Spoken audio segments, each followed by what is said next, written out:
के बिहेवियर को देखकर काफी सहम गई। वो डरी हुई नजरों से उसे देख रही थी। उसने सोफे से उठने की कोशिश की तो रणवीर ने उसकी दोनों तरफ अपने हाथ टिकाकर उसका रास्ता ब्लॉक कर दिया। अब तक रणवीर ने अपने कपड़े चेंज कर लिए थे और वो अभी फॉर्मल कपड़ों में था। माही ने डरी हुई आवाज में ही कहा, आप मुझे परेशान क्यों करते रहते हो?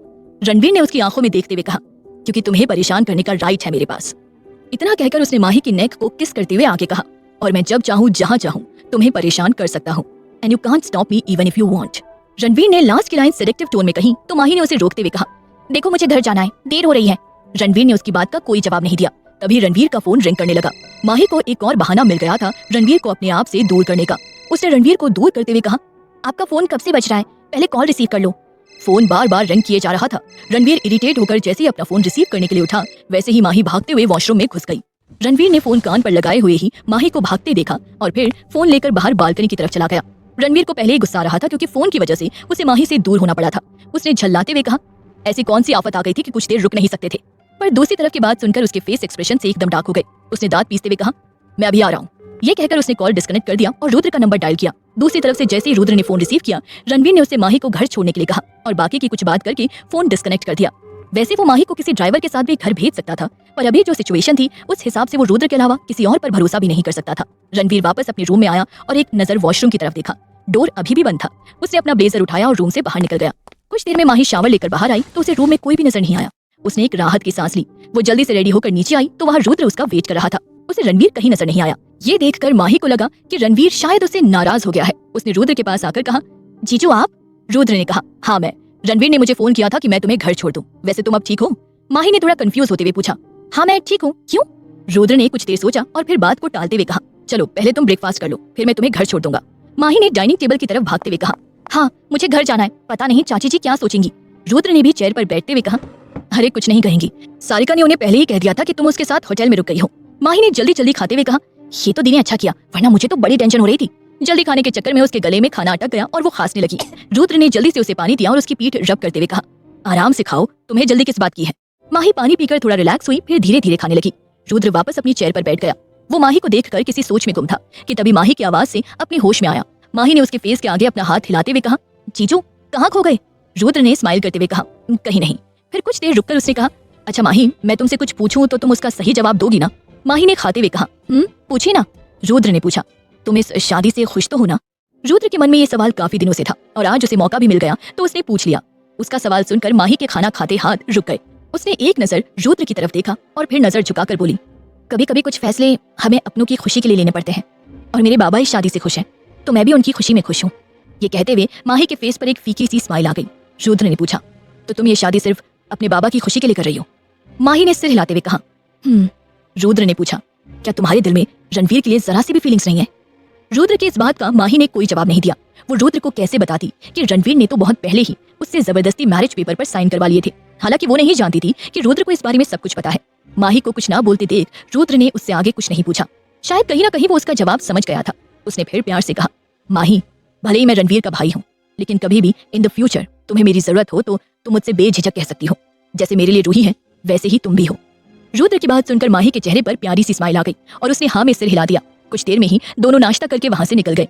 रुद्र ने माही को घर छोड़ दिया।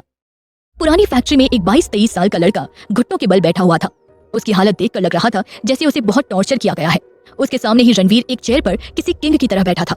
उसके एक हाथ पर खून लगा हुआ था, पर वो खून रणवीर का नहीं बल्कि सामने बैठे हुए लड़के का था जो बहुत बुरी हालत में बैठा था। रणवीर के चेहरे पर इस वक्त काफी खतरनाक एक्सप्रेशंस थे। उसने सामने खड़े बॉडीगार्ड को कुछ इशारा किया तो उसने रणवीर के हाथ में खंजर थमा दिया। रणवीर चेयर से खड़ा होकर उस लड़के के करीब गया और पंजों के बल बैठ गया। फिर अपना एक हाथ घुटने पर टिकाकर दूसरे हाथ से उसके बालों को पकड़ लिया और उसका झुका हुआ चेहरा अपने सामने किया।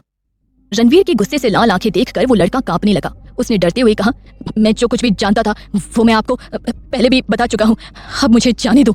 रणवीर ने दांत पीसते हुए कहा, तूने ये तो बताया ही नहीं कि फोटो तूने किसे सेंड की है। देख अगर बता देगा तो मैं तुझे तड़पाऊंगा नहीं। चल अब जल्दी से बोल, किसके कहने पर तू फोटो क्लिक कर रहा था? लड़के ने अपनी बात दोहराई, किसी के लिए नहीं। रणवीर बोला, किसी के लिए नहीं? हाँ। रणवीर ने यह कहने के साथ ही उसके एक हाथ पर जोर से वार किया। लड़के की दर्दनाक चीख इस सुनसान जगह पर गूंज उठी। वो लड़का दर्द से तड़पते हुए गिड़गिड़ाने लगा और अपनी जान की भीख मांगने लगा। रणवीर ने खंजर की नोक उसके कंधे पर रखी और उसे धीरे धीरे पुश करते हुए कहा, हाँ तो बता किसके लिए काम कर रहा था? रणवीर इस समय किसी साइको की तरह लग रहा था, जिसे किसी के दर्द से कोई फर्क नहीं पड़ता। वो लड़का बोला, मैं सच अभी वो अपनी बात पूरी भी नहीं कर पाया था कि रणवीर ने एक और वार उसके कंधे पर कर दिया। वो लड़का दर्द से तड़प उठा। अब उसे दर्द बर्दाश्त नहीं हो रहा था। उसने दर्द से तड़पते हुए कहा, विक्रम चौहान के लिए वो काफी वक्त से उस लड़की को ढूंढ रहा है। क्यों, ये मैं नहीं जानता, बस मुझे उसका पता लगाने के लिए ही कहा था। रणवीर ने उसके गले पर खंजर रखते हुए पूछा, विक्रम चौहान कौन है ये? उस लड़के ने दर्द भरी आवाज में कहा, वो एक क्रिमिनल है जो कई इलीगल काम करता है।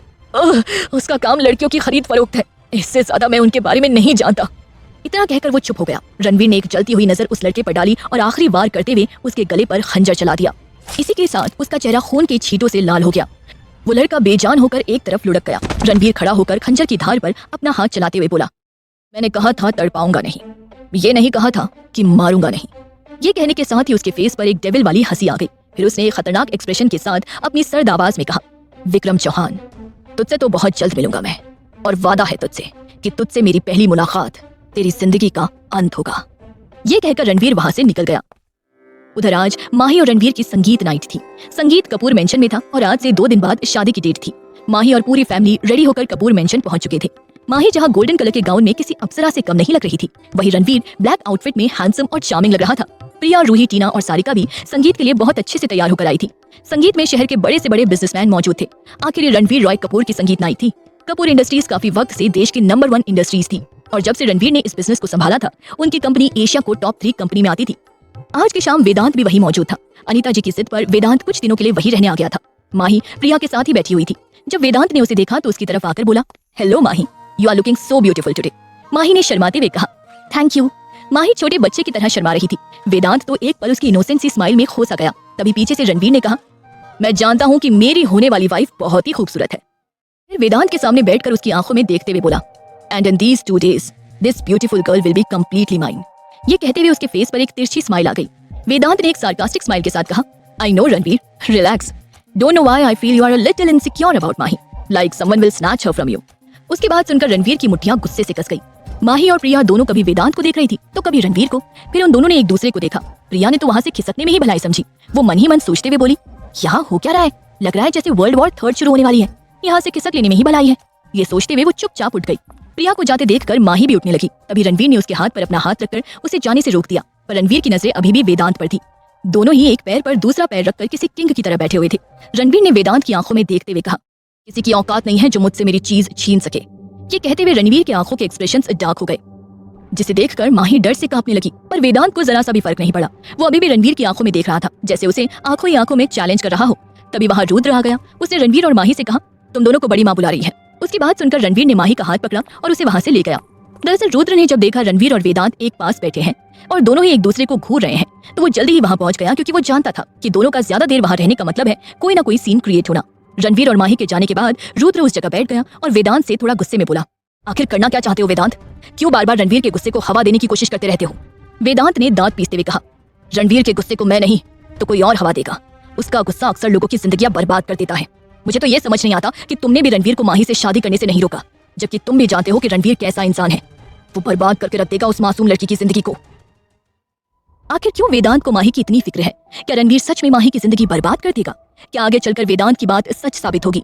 जानने के लिए सुनते रहिए टॉक्सिक लव, सिर्फ पॉकेट एफएम पर।